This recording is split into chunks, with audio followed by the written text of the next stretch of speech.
Welcome to another episode of Behind the Dreamers. I'm Jennifer Loading, and we are talking to the achievers, the creators, the magic makers, and the dreamers. These are our friends, these are your friends, and they are living the extraordinary.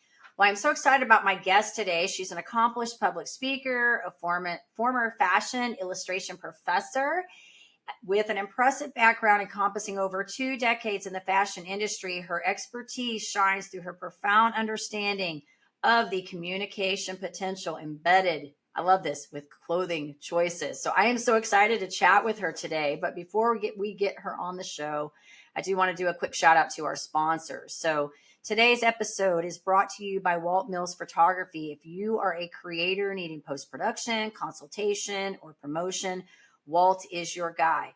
Whether short film, YouTube films, photography work, or a new headshot, he can help you find a solution to match your needs. To learn more about Walt and his work, you're going to want to go to photosbywalt.com. All right. So exciting. This is going to be so much fun. So as the CEO and founder of Status Design Studio and Sarah Jones Custom Collections, Sarah Jones Thomas is more than a fashion designer. She's a visionary.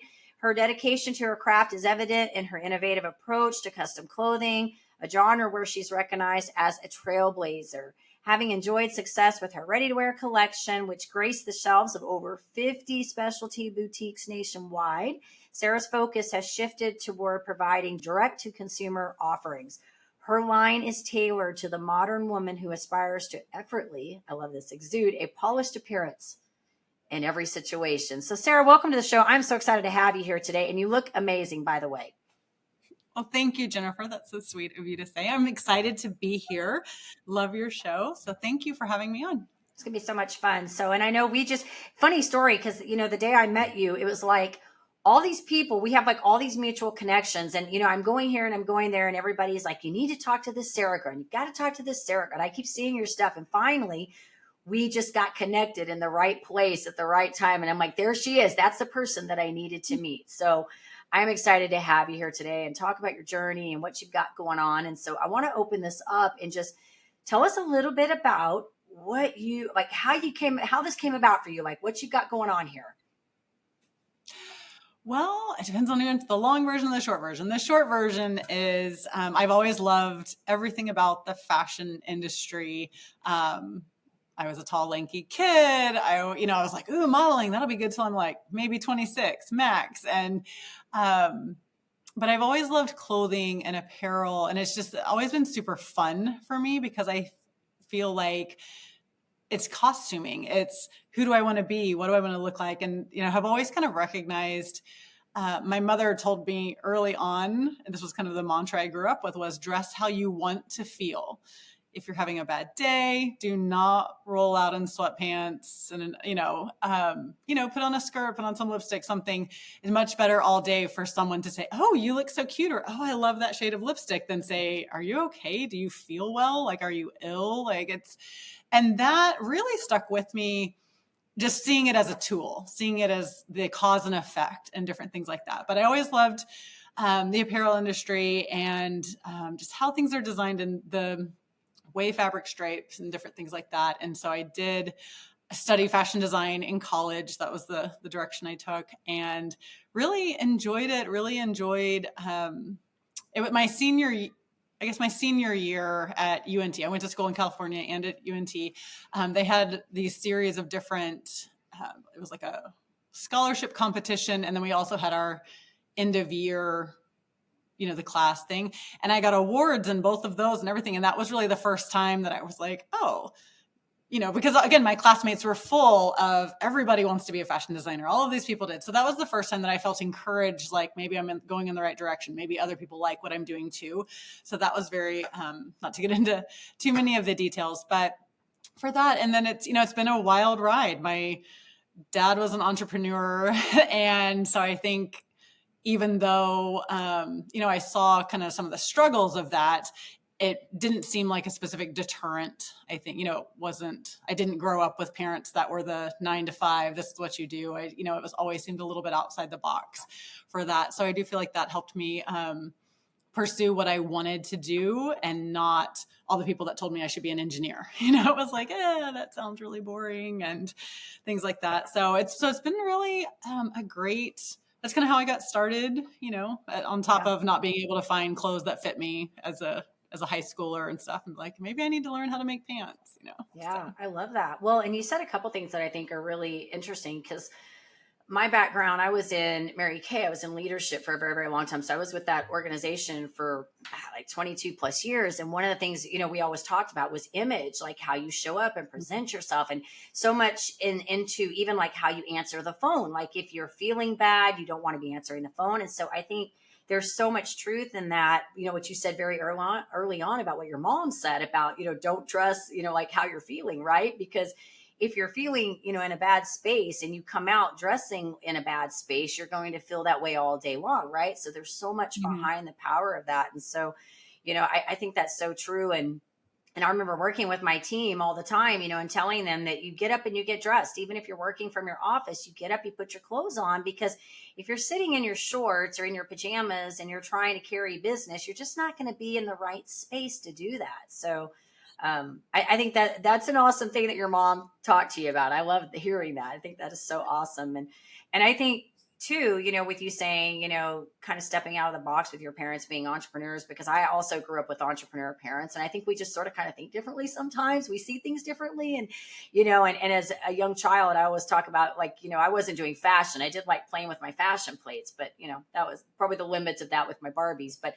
I had kind of that entrepreneurial spirit as a child too, and was, thinking as a very young child, I was mowing yards and like thinking of ways to make money and how I was going to create manifest things. So I think that's awesome that you've been able to carry, that all of that you've learned over into what you're doing today. Thank you. Yeah. And I love it. I think right now we're in a really interesting space, society wise, kind of post COVID, all these things that I find, I've talked about authenticity in how you present yourself a lot with, especially with women business owners, different things, and kind of the power and the tools of that. But even more recently, I heard somebody talking about how basically they were addressing that whole fake it till you make it concept. And what they were talking about, which I really thought was an interesting way to put it, they said, build the person you want to be.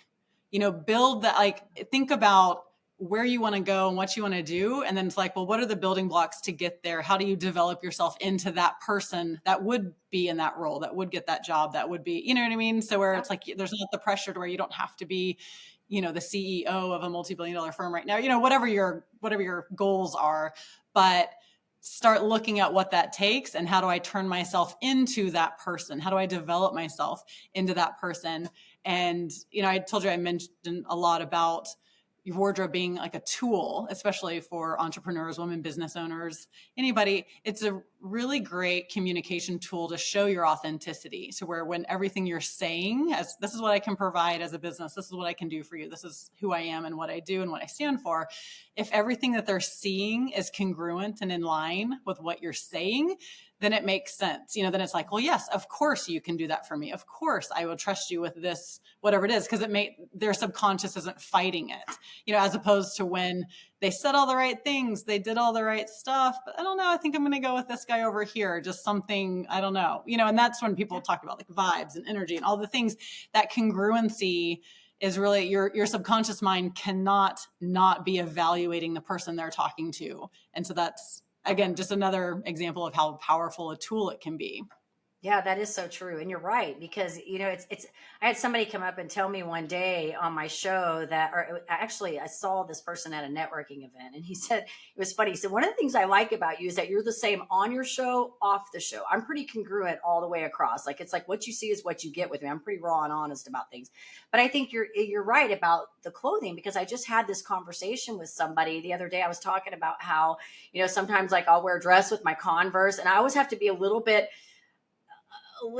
non-conforming, you know what I mean, about the things and the approaches that I do. And I think, and that is in my personality too, is that I'm a little bit non-conforming. And so I think it's so true what you say, that all the pieces really have to line up, because if you're saying one thing, but you're projecting a different image and showing up differently, it confuses people and they don't really know what to do with that. So I agree with you on that completely. So Yeah.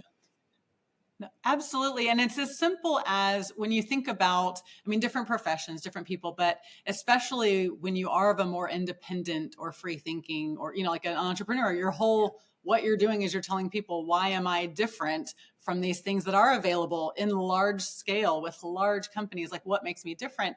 And I know even as a young designer and different things, when I would get dressed, I would always want, like, I wanted something to seem creative or interesting, not pink hair and spike boot, like not all the way to any specific like genre, like I'm, joining some sort of group or clique, but just a little thing about me to where when people had not yet talked to me, heard me, anything, something was saying, oh, that person looks interesting or creative, but in a positive way and still a business appropriate way. And I love what you said about the Converse or the little things. If you have a podcast and you're like, let's talk about the people that really go for it and are really out there, but I look exactly like everybody else and I really want to fit in with my wardrobe and be very like not standing out, like wanting to blend in. Well, what does that say? Like you said, that's not congruent. It's like, yeah, she looks like every other person I have met. She has a podcast about being different. I don't know.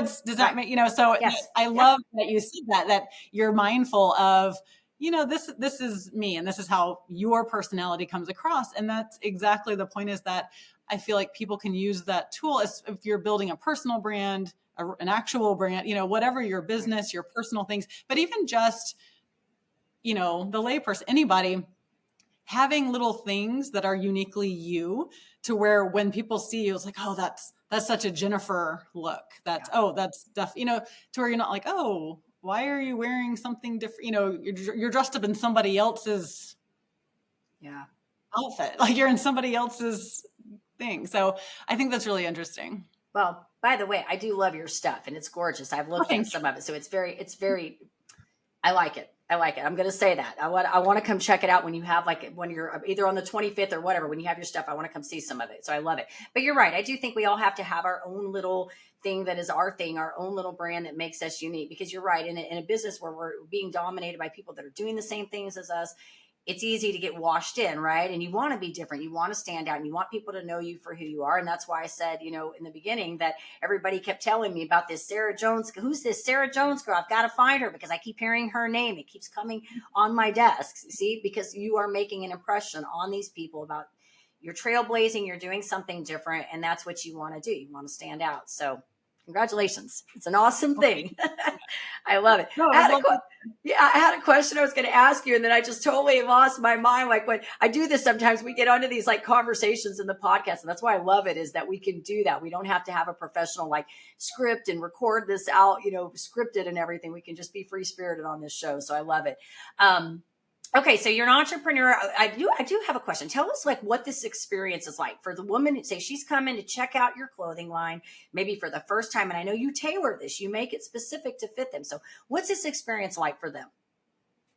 Well, I love that you call it an experience, because that is exactly what we want it to be. We want it to be experiential. We want it to be fun, is definitely part of our brand. And we want people to feel special and that, excited that they are getting custom items made specifically for them. So we make a collection. So the first step is usually if they're in town, they would come in person.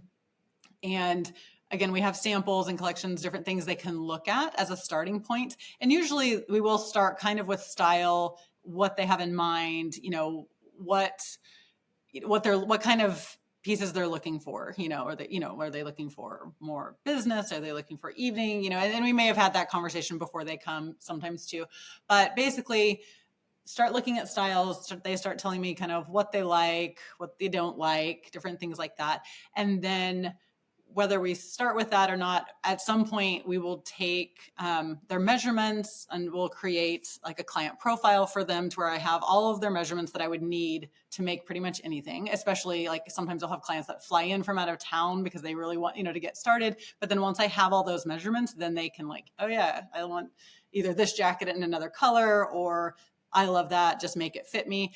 And we do everything from, they see the collection, I love that, make it fit my proportions. We want the short side to start here, the long side to end here, things like that. Or also, I love that, what other sleeve options are there? Maybe it doesn't have a sleeve and they want one. Maybe like, can you do it sleeveless? Can we have a ruche sleeve, long sleeve? Maybe they want the sleeve just to hit at a certain place. I've had a number of ladies pick up coats or jackets and say like, I've never had a jacket with the sleeve the correct length, whether they had like longer arms than usual or shorter arms, all these things that can sometimes be cumbersome to have altered.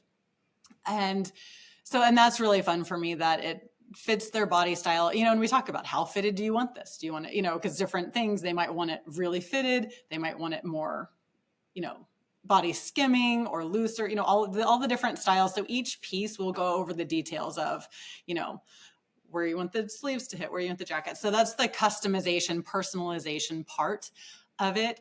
And then everything is cut and sewn here in Dallas. So I do all the patterns and cut the sample, small production, anything that is the custom pieces. And then all my sewing contractors are here in Dallas. So depending on what it is and if the fabric's in stock or if we have to order, because sometimes you might say like, well, what colors does this come in? And we might have these 5 colors in stock, but it, may be available in 5 more colors. So we can always order additional colors that we may not have if they're interested in that. And, and then depending on what it is, most of the time we have kind of a 3 to 4 week turnaround. I had a client that flew in and ordered a rather large collection. I was like, it'll be 4 to 6 weeks because again, just the volume of pieces and things like that. And we are waiting on some fabrics are actually supposed to arrive today or tomorrow for that order. So things like that. So it kind of depends, but overall we want it to be a really fun experience. I always have champagne on hand, so I'm like water, coffee, champagne. What do you want?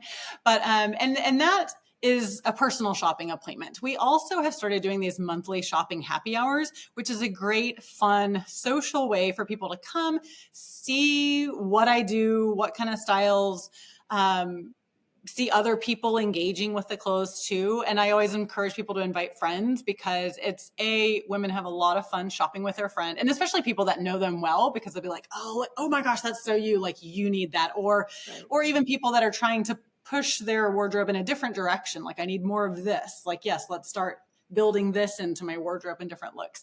So it's really fun. So we call them champagne and the name of the month. So like Champagne August is on the 30th this year. We have one in September. In September, we have an Australian stylist coming. We're doing kind of a fun little event. Sorry to get into events early, but a lot of really fun things. And just to save, we don't have to wait till the end. My website, always at the very bottom, when you go to the homepage, if you scroll down to the very bottom, it'll show all our upcoming events. So if you miss these, they can always go just check. And it's been really fun and really engaging. And I've loved having the monthly events has been really great it's a lot less pressure on me to pick the perfect day of the week, time of the month, who's out of town, what other events are going on. Oh, you can't come this month? No problem. We'll see you next month, or, whatever. It makes it a lot more carefree, which again, effortlessly put together. Shopping shouldn't be a chore. It should be fun, getting your wardrobe together. And so we always, at every step of the way, we want it to feel very comfortable, low pressure, and pampering, and like you said, an experience. Yeah. No, and it's good. I think that's so great. I want to check one of those out. But you were so right. I think shopping should be good. It should be an experience. And I think too, the idea that you're setting those dates, I think for a couple of reasons. One, because you get that consistency, right? Like, when this is, you got the events, you know when to expect it. But also you made a good point that I think just from like a selling and a booking perspective, that you can't please everybody, right? So it is much easier when you just set the date and say, this is the date that I'm doing the event, and you let people know so they can show up. They can't, they make the next one. So I think I would say from the selling perspective, that's like good. And the great thing too, they range. I mean, sometimes they kind of average about 35 people, but sometimes there's 25. So we had one that we did a kind of co-launch party with something else in June, and there were probably 55 people, so depending on the vibe and how many people are there, because it is, come and go. And so depending on that, sometimes people will, oh my gosh, yes, like they'll order while they're there. I'll take their measurements, different things. If it's bigger, or if they're, we always have a handful, few guys or husbands or whoever will show up, kind of thing. Sometimes it just depends. Sometimes it's all women. Sometimes they come. So again, I've noticed there's a ratio that when it gets over it, then they're like, yeah, I'm going to come on Tuesday and do a shopping appointment. And so, that's the point, is that you can come, you can be there, you can get all your stuff taken care of there if you want at the party, or you see some stuff. Yes, I love these. Okay, what day works? Let's schedule something where you can come back and have my one-on-one attention get fitted without anybody else. So, I mean, we could always step away, of course, Yeah. but it's been a nice little balance of trying to be accommodating to everybody, but also, again, not make every single person have to, if it's your first time seeing it, you might want to like, well, let's check it out and see what this is before I make a special trip, Right. for an hour on a Tuesday kind of thing. So, Yeah. yeah. Well, and I mentioned early on, because we talked about this, you moving from the boutique to this sort of personalized service. And was there, I personally think the personalized service is awesome, because having come from the space where that's kind of what I did in the makeup industry, we had to get with people, and we always started out with the parties, obviously, right? But then it became sort of this personalized, how do we make things right, for the individual person? Was this just a decision to say, hey, I wanted to move into this personalized service, or was there kind of something that led to that, or just, like I said, personal decision? Well, it's a combination of things. There were sort of two phases of how my business has transitioned. The first phase, it's kind of interesting the first phase, I was doing the traditional business model, going to trade shows, showing stores samples, they'd place orders, we'd make the orders, ship them, 6 months later, whatever, the different things. So we were on that very traditional schedule. And when I had my son, fun fact, actually, I didn't tell my sales rep that I had one main sales rep and another, but I didn't tell my sales rep when I was pregnant, because I just got the feeling, I just didn't think he would take me seriously as a businesswoman. And it was just like, I just didn't want to, even getting him as a sales rep and all these things, I had that feeling. And so I hadn't mentioned it, hadn't told him. Well, then I ended up needing to go to the Atlanta market where he was going to be when I was 7 months pregnant. So it was a little bit obvious. Like, so he, he was kind of like, the first day he was sitting there talking about like, an hour into it, he's like, are you pregnant? And I'm like, yes, I am. So, and 2 months later, he dropped my line and said that he figured I would probably want to, take it easy and be with the baby. And I probably wouldn't want to work anymore. So, and I'm going like, and did somebody tell you that I was going to stop working when I had a child? Like, I feel like that should have been mine. And again, so it both confirmed my, like, I didn't want people to, for a long time, I didn't tell a lot of people because I felt like it would affect my business. I felt like I wouldn't be taken as seriously. And that turned out to be very true. And that really, and it was very strange because I had the first like 6-8 months totally planned out. Everything ran exactly as normal, all these things for the first year. And then the trade shows and different things, it was like, was that show even that great last year? It's kind of been losing attendees. It's kind of, and so I was like, I'll just take a year off. It'll be fine. I have my different things. So shortly after that is when I decided to transition to direct to consumer. I had sort of built up a lot of clientele locally from sample sales, just different people, and even people that I knew somewhere that, when they'd come in town would see it. And then they'd shop remotely with me because they had experienced the line when it was a ready to wear collection. So that was sort of the first pivot, was to direct to consumer. And then when my first child was, I kind of felt like, okay, we are in the groove. He's starting, I don't remember exactly what grade he was starting, kindergarten or something. I don't remember. But I was like, maybe I should go walk the shows, because the New York show I had been doing, a number of the clients that bought from me at that show, just maybe 3 different clients had mentioned, like, why are you at this show? You should be at the DNA show instead of the Atelier show. Like I feel like that's more the store, like the kind of brands that you fit with. And so they'd ask. So I was like, well, let's go walk the shows. So I go walk the shows, and they were sad, like nobody there. All the exhibitors looked like stressed. I'm like, okay, the only person making money here are the people renting the booth space, like the people getting the money for these vendors to be here. And I just happened to have lunch with a friend that was in town in New York, and we were talking about it.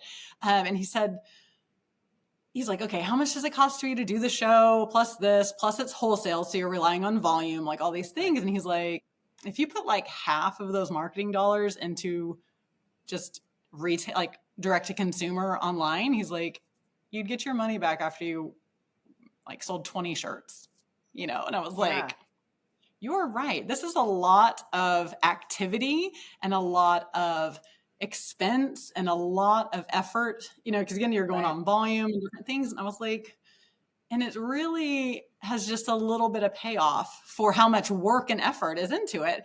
And so I was like, and he's in marketing and everything. And I was like, you have a good point. And so that's what kind of sealed the deal for shifting into direct to consumer. And so I was doing that and I was going well. And then when COVID hit, it was sort of like, okay, how are people shopping now? What are people doing? What is, and of course, initially they were like, okay, hunker down for 6 weeks. And it's like, Right. well, sure, that's fine. I'm an entrepreneur. Like, that's no big deal. Like, no Right. problem. We're going to be supportive. We're going to just hunker down for 6 weeks, and then it was, as everybody knows, 8 weeks, 12 weeks, then by like August, I was like, okay, we got to figure out what we're doing because this is not going away anytime soon. And even if it does, what does retail look like? What does clothing look like? What does shopping look like? And so we spent some time. My husband is a very talented marketer. And we, had some conversations, and he really asked me some good questions and said, like, what is it you love? What are your favorite parts about what you do? And what are your least favorite parts? And not only does he know me very well, but he sort of helped me see, he's like, kind of the social is some of your favorite parts. I had a handful of custom clients that just because I liked them and they asked, I'd been basically doing, usually simple things like just make it fit me, like, making, if you're not an off the rack size, making it fit them or their proportions and simple styles. These were ready to wear, very simple styles, nothing complicated. And so, but I was like, they're my best clients and they love me because I make clothes that fit them and that they really enjoy and different things. And so it really, for me as a business person, was let's look at who is like really like, yes, please make me clothes, instead of, hey, you over there, you should want to buy my clothes. Instead of chasing, it was more of like turning around and like, who's chasing me? Who is really loves this? And so that's how we came up with the custom idea. It's like, I get to spend more time with clients. I get, and again, some of those first clients that just because they seemed nice and I liked them and it wasn't going to be hard for me what they were asking me to do, they've become lifelong dear friends. And those relationships that get built are really fun for me. I enjoy that. I enjoy that personalized. And so that was sort of a reflection on, okay, COVID, everybody's been away from people. Right. They've been kind of forced to shop online for most things. And basically that was decided. I was like, okay, am I going to get my whole catalog and offerings just like completely online easy? But really how I want to be differentiated. And it's not that I won't ever sell things online or things like that, but it's like the differentiation that I felt like that was needed, as opposed to like, yes, everybody now has anything you could ever want online. Some of it's like of questionable quality, Right. but and then that's too. It's like when it's a luxury collection, when the fabrics are so great, and I'm so known for all of that part. It's like, how do you get that to translate online? And really, what it came down to was like, people would buy my genre of clothing online if they have a trusted relationship already. If they know Right. me and trust me, then they know, oh yeah, that's going to be great. And not like, oh, I hope this is worth what it's, and so that was part of that. Going into custom was like, how do we spend more time with clients, not less time? How do we really develop those relationships, have client profiles to where that, yes, we can, streamline some, but keep that relationship as the center part of how I can use what I love to do and what I'm good at, because it's easy for me to do it, and share that with people that are like, I don't even know where to start. So. Yeah. No, I love all this, Sarah. I mean, you really touched on a lot of things. You talked about, really finding who your niche market is, like really working with those people. Because, it's harder to go out and find new clients. And I think you just said that over and over and over just by what you just said. It is harder to go find new clients than it is to take care of the ones we have, right? And so often we get in this idea that we need to get the masses, like we need to keep amassing, right? And you just kind of have proven the point that it's really about going back to the people that have been supporting you and have been the clients, and how do we make their experience great, and how do we keep those people continuing to buy over and over and over, right? So Yeah. you said a lot of really good things there, and you're so right about the COVID. I think we all had to sort of learn how to navigate just a little bit differently than we were doing beforehand. And I think for a lot of entrepreneurs, I mean, I know for some it was a struggle, and a lot of brick and mortars, businesses had trouble, but I think for a lot of people it was a good thing because it forced us to have to weather through that and to reinvent just a tad, the way we were doing things. And for those people that were able to do that, make that, reinvention, they're able to move forward and keep going. So I think you're a testament to that. So it's awesome. Thank you. Good stuff. I've heard some people, just different articles, different things that I'd read when they were talking about COVID and its effect on different industries. But of course, I was paying attention particularly to the fashion industry, but it did this for a lot of industries. It said it fast forwarded kind of adoption of ideas by like over, I forgot if they said 5 or 6 years. It was a lot. I think of everybody that had to learn Zoom, things that we would have got there. We would have got Right. there. No, everybody had to learn Zoom. But one of the things I thought was interesting is they started highlighting brands, and it was very reassuring as we were looking at what's our new model going to look like. And they started highlighting like, hey, this brand, you know what they decided to do? This is our collection. Year after year, this is what we do. We might add some colors. We might do something, which is a very big change from even when I did ready to wear, it was, okay, I would do between 6 and 8 groups a year, so here's like 3 to 4 fall groups, sometimes 5. So I guess up to 10, 6 to 10 groups. And then, you take like, the first kind of the January deliveries, the February deliveries, the March deliveries, April delivery, and you kind of had your 2, like your fall and that kind of fall, winter, and then spring into the beginning of summer. So kind of up to 10 groups, because when you're shipping to stores, they want newness every month. They need something new. They need something new. And so the premise of the fashion industry for a long time has been, okay, here's this group that came out 4 months before it was weather appropriate. It's like January, here's your summer stuff. Like August, here's your parka. Like here's your super warm fleece, all these things. So basically, so it's a rat race. It's a wheel that you just have to constantly be on this treadmill.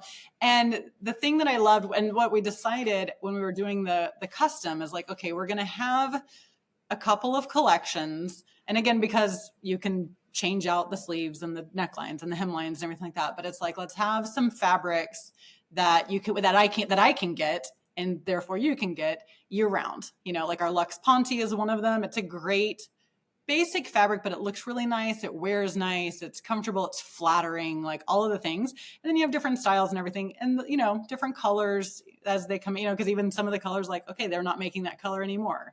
So once we finish what we have of that, but then I also do limited edition fabrics, like to begin with, like I can get 20 or 30 yards of this. So the first people that order stuff in it, the custom things, so there's freshness and newness. And then of course I continue to make new samples and new styles that you can look at and order.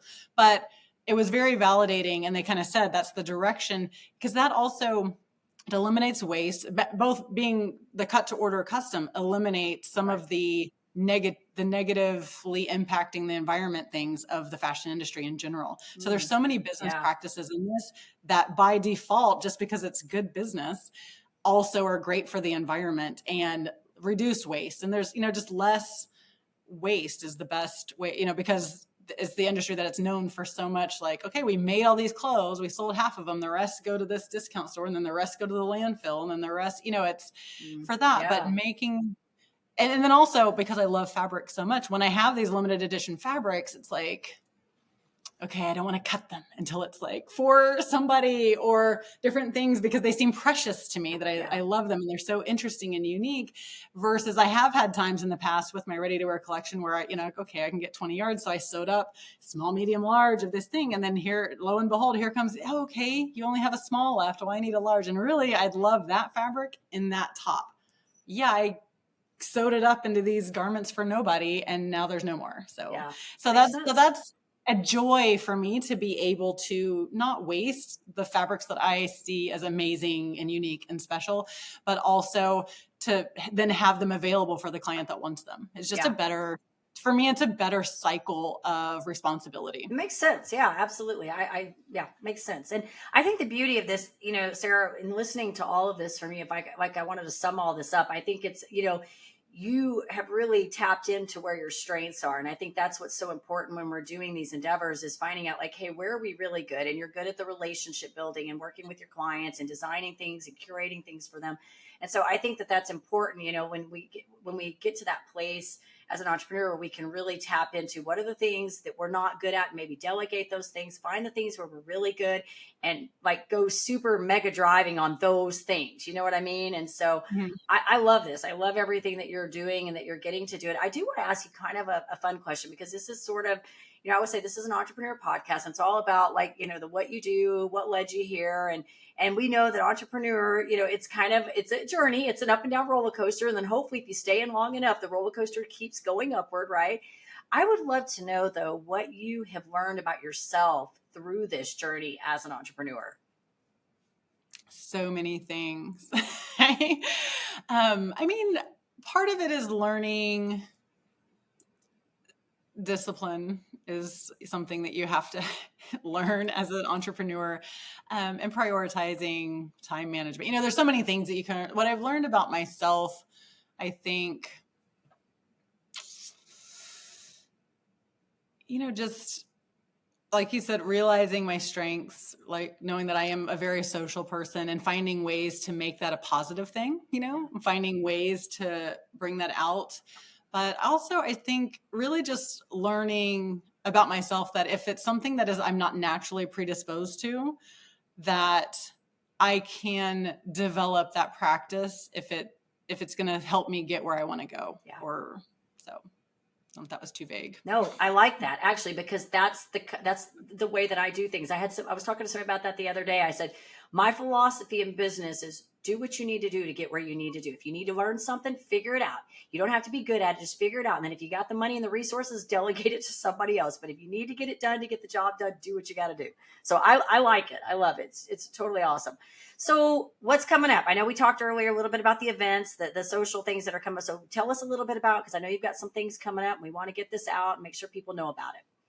Yes. Friday, August 25th, I am participating in a Girl Cave special fashion event and empowerment panel. We're going to do kind of a little fashion runway show experience. I say runway show-ish. It's going to have models wearing clothes and working out. There are 3 different designers, like a handbag designer, myself for Sarah Jones collection, and then another like resort style designer. So it's going to be really fun. And then they're going to have an empowerment panel, which is going to be some really amazing women from the community talking about beauty and empowerment and different things. But they will tell you more about that. But it's going to be in Addison at McGuire's new location. They've reopened. So yay them. And it's going to be really fun. I think it's going to be really fun, kind of girl experience is what they're going for. And all of that information will be at the bottom of my website as well, so people can come. That is a ticketed event.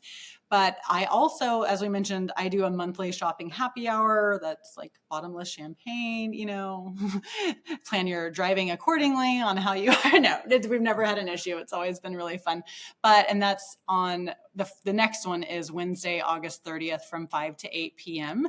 And the address, everything again is in the RSVP is at the bottom of my website, which is sarahjones.shop, SARAHJONES.shop. And yeah, so that is where, if you can't make these events, I would love for anybody that is interested to, and also on my webpage, there is a place where there's a link where you can schedule time with me, and there's an option to pick the location. You can either come in person or we can start with a Zoom, which sometimes, so it just depends on if you're local, if you're not local. But yeah, and I would love to chat with anybody that wants to know more about what I do or has some more dribbing needs that I can help them with. So absolutely. Yeah, I've tried to make it kind of a one-stop shop for everything. Yeah. And thank you for sharing your page, because I was going to ask you that next. But I do also want to mention on the show, because we know, I also know Krista Medlock, who is doing the Girl Cave event. And for our listeners, because we have 2 shows going here. We have Behind the Dreamers and the Starter Girls show. Krista has been a guest on the Starter Girls show twice, and we've talked about some of the things she's doing. And so totally love what she's got going on over there. And so for our audience, definitely get over to Sarah's page so you can check out what she's doing. And if you want to get, information on that, the Girl Cave event that's coming up on the 25th, you can find that there. We'll put some links in this too, Sarah, for your website and then that, so that they can have access to that information as well. So this has been fun. I'm excited for you. Thank you so much. No, I've had such a lovely time talking with you. Thank you for having me. Yeah, you've had a lot of good things going on. I'm excited I want to go through your website a little more and kind of see what you got. And hopefully, I'm hoping I can get over to the event on the 25th so that I can see what you guys are doing there. But I do definitely want to get to something that you have going on. And I love all your stuff. So it's awesome stuff. Thank you so much. Awesome. And of course, to our audience, if you enjoy the show, please be sure you go check us out over there on Apple. Give us a rating over there. You can hit that subscribe button on the YouTube so we can keep sharing all these amazing stories. We love to share local stories in the area. That's so much fun. And as I always say to you guys, in order to live the extraordinary, you must start. And every start begins with a decision. You guys be safe, be kind to one another, and we will see you next time.